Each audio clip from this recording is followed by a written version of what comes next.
கர்த்தர் அதிசயங்களை செய்கிறார். ஊழியங்கள் வழங்கும் ஜீவ வார்த்தை. இந்த நாளிலும் ஜீவ வார்த்தைக்காக ஆண்டவருக்கு நன்றி செலுத்துகிறேன். ஜீவ வார்த்தை கேட்க போகிற அனைவரையும் இயேசுவின் நாமத்தில் வாழ்த்துகிறேன். இயேசுப்பா நல்லவர். பிறந்த நாளை காண்கிற அனைவரையும் வாழ்த்துகிறேன். திருமண நாளை காண்கிற அனைவரையும் வாழ்த்துகிறேன். ஆண்டவர் பெரிய காரியத்தை செய்வார். இந்த நாளுக்கான ஜீவ வார்த்தைக்கான வசனத்தை கேட்போமா? 1 நாளாகமம் 18வது அதிகாரம் 1வது வசனம். இதற்கு பின்பு தாவீது பெலிஸ்தரை முறியடித்து அவர்களை கீழ்ப்படுத்தி காத் பட்டணத்தையும் அதன் கிராமங்களையும் பெலிஸ்தரின் கையிலிருந்து பிடித்து கொண்டான். இன்றைய ஜீவவார்த்தையின் தலைப்பு பிடித்துக் கொள்வீர்கள். தாவீது பெலிஸ்தரை முறியடித்து அவர்களை கீழ்ப்படுத்தினான். அவர்கள் கையில் இருந்த பட்டணங்களையும் கிராமங்களையும் குறிப்பாக அவங்க கையிலிருந்து இவன் பிடித்து கொள்ளுகிறான். எவ்வளோ பெரிய ஒரு ரகசியம் அதில் இருக்குது பார்த்தீங்களா?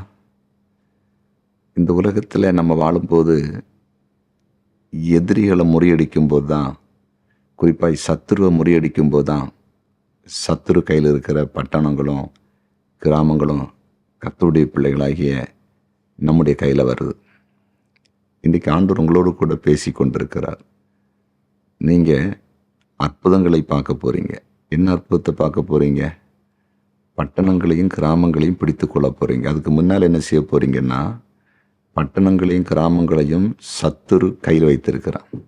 அதை முதல்ல முறியடிக்க போகிறீங்க. அதை துரத்த போகிறீங்க. அதன் பிறகு அந்த பகுதி உங்கள் கையில் வரப்போகுது. அது உங்களுக்கு சொந்தமாக போகுது. நீங்கள் பிடித்து கொள்ள போகிறீங்க. புரிந்து கொண்டீர்களா? தேவன் உங்களுக்கு தரிசனம் கொடுத்துருக்கலாம், சொப்பனம் கொடுத்துருக்கலாம், வாக்குத்தத்தம் கொடுத்துருக்கலாம். ஒரு குறிப்பிட்ட பகுதியை உங்களுக்கு காண்பித்து, இது உனக்கு நான் தருவேன், உன் சந்ததிக்கு நான் தருவேன்னு கர்த்தர் பேசியிருக்கலாம். ஆனால் எப்படி அதை நம்ம பிடித்து கொள்வது? அந்த பகுதியில் எதிரிகள் இருக்காங்கல்ல, பிசாசு இருக்கிறான்ல, அவனை நம்ம முறியடிக்க வேண்டாமா? கானான் தேசத்தில் இருந்த எதிரிகளை முறியடித்த பிறகு தானே கானான் தேசத்தை இஸ்ரவேல் ஜனங்கள் சுதந்திரிச்சாங்க. அதை பிடித்து கொண்டாங்க. அதே போல் நீங்கள் அற்புதத்தை பார்க்க போகிறீங்க. நீங்கள் எதிரிகளை முறியடிக்க போகிறீங்க, சத்துருவை முறியடிக்க போகிறீங்க. சத்துருன் கண்ட்ரோலில், கட்டுப்பாட்டில் இருக்கிற பகுதி உங்கள் கையில் வரப்போகுது. அதிசயத்தை பார்க்க போகிறீங்க. கர்த்தர் இந்த வார்த்தையின்படியே உங்களுக்கு அதிசயங்களை செய்ய போகிறார். ஜெபம் பண்ணலாமா? ஜெபிப்போமா? ஜெபிக்கலாம். எங்கள் அன்பு ஆண்டவரே, நீர் கொடுத்த வார்த்தைக்காக நன்றி.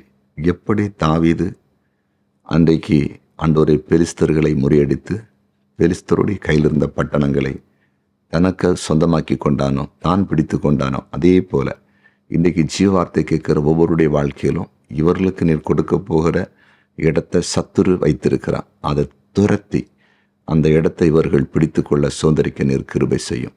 அந்த அற்புதத்தை நீங்கள் இன்றைக்கே செய்ய ஆரம்பிக்கும்படியாய் ஜெபிக்கிறேன். ஆண்டவர் எங்களுக்கு அப்படி அற்புதங்களை செய்தார் என்று உம்முடைய பிள்ளைகள் சாட்சி கொடுக்கட்டும்.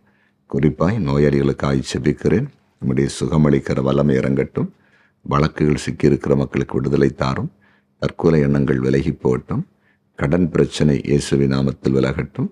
எல்லாருடைய வாழ்க்கையிலும் சமாதானம் இருக்கட்டும். குறிப்பாக இந்த நாளில் ஒரு அற்புதத்தை ஆண்டவர் காண செய்யும்படியாய் ஜெபிக்கிறேன்.